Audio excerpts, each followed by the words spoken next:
आइए students, next question करते हैं मिसलेनियस एक्सरसाइज का क्वेश्चन नंबर 16। देखिए क्या करना है हमें इस क्वेश्चन में।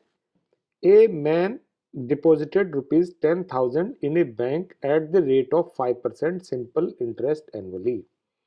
यानी एक आदमी ने बैंक में 10,000 रुपीज डिपॉजिट किए और उसके ऊपर बैंक उसे 5% का सिंपल इंटरेस्ट दे रहा है annually. Find the amount in 15th year since he deposited the amount and also calculate the total amount after 20 years। तो हमें उसके 15th ईयर में उसके पास में कितना अमाउंट डिपॉजिट हो गया और आफ्टर 20 ईयर्स अमाउंट कितना डिपॉजिट हुआ, यहाँ पर ये हमको निकालना है। आइए निकालते हैं इसको। अमाउंट डिपॉजिटेड, बैंक में उसका अमाउंट जो उसने डिपॉजिट किया वो है 10,000 और जो इसके ऊपर इंटरेस्ट रेट है वो है 5%। ये इंटरेस्ट रेट जो है वो सिंपल इंटरेस्ट है, ये कंपाउंड इंटरेस्ट नहीं है। अब देखिए जो उसके पास amount in the first year कितना होगा। Amount in first year, first year में तो उसके पास 10,000 का अमाउंट ही रहेगा, इसके ऊपर कोई इंटरेस्ट नहीं लगेगा। एक साल पूरा होने के बाद में उस पर इंटरेस्ट लगेगा। तो अमाउंट इन सेकेंड ईयर कितना होगा।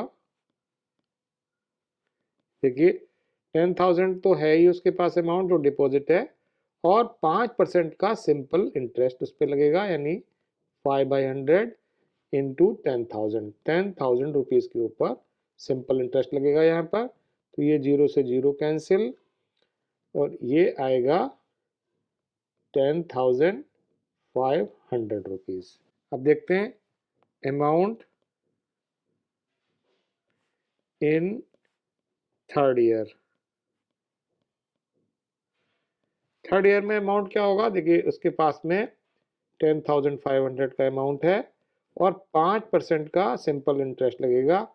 अब यहाँ ये ध्यान रखना है कि जो ये सिंपल इंटरेस्ट लगेगा ये लगेगा 10,000 के ऊपर। ये इंटरेस्ट 10,500 रुपीज के ऊपर नहीं लगेगा, क्योंकि 10,500 रुपीज के ऊपर अगर इंटरेस्ट लगता तो वो होता कंपाउंड इंटरेस्ट। तो देखिए क्या आएगा, ये 20 से यहाँ पर 20 कैंसिल और इसमें 500 और हो जाएगा ऐड, तो ये हो जाएगा 11,000। तो इसका मतलब देखिए ध्यान से कि फर्स्ट ईयर में अमाउंट है उसके पास में 10,000 और सेकंड ईयर में अमाउंट है 10,500, थर्ड ईयर में अमाउंट है 11,000। इस तरह से फोर्थ ईयर में 500 रुपीज और इंक्रीज हो जाएंगे, तो ये 500 रुपीज इंक्रीज होता चला जाएगा और हमको अमाउंट निकालना है इन 15th ईयर। तो देखिए ये जो है एक एपी सीरीज बन रही है, अर्थमेटिकल प्रोग्रेशन। यहाँ पर इस सीरीज की जो फर्स्ट टर्म है वो है 10,000, इसकी कॉमन डिफरेंस है सेकंड टर्म में से फर्स्ट टर्म को सब्ट्रैक्ट करेंगे तो 500 आएगा और यहाँ पर n की वैल्यू होगी 15, क्योंकि हमको अमाउंट निकालना है 15th ईयर में। Amount in 15th year, 15th year में अमाउंट निकालेंगे, यानी इसकी nth टर्म क्या होती है। ये AP है तो AP में nth टर्म होगी A plus n-1 into D. Value यहाँ पुट कर देते हैं। A की वैल्यू है यहाँ 10,000, n की वैल्यू 15 -1 और d की वैल्यू यहाँ पर 500। ये होगा 10,000 प्लस 14 इंटू 500, इससे आ जाएगा 10,000 प्लस यहाँ 7,000 और ये हो गया 17,000। तो 15th ईयर में अमाउंट उसके पास हो जाएगा 17,000 रुपीज। तो ये इसका हो गया आंसर। अब देखते हैं कि अमाउंट आफ्टर 20 ईयर्स।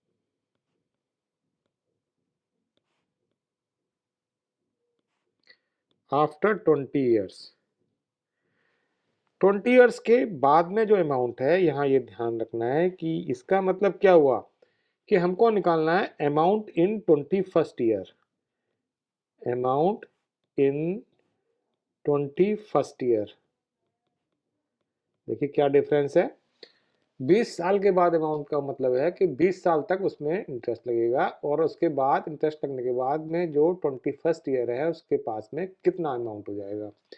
देखिए ऊपर हमने निकाला था इन 15th ईयर और यहाँ पर आफ्टर 20 ईयर है, तो इसका हमको डिफरेंस समझना होगा कि अमाउंट आफ्टर, ये अमाउंट आफ्टर 20 ईयर्स है और यहाँ पर अमाउंट इन 15th ईयर है।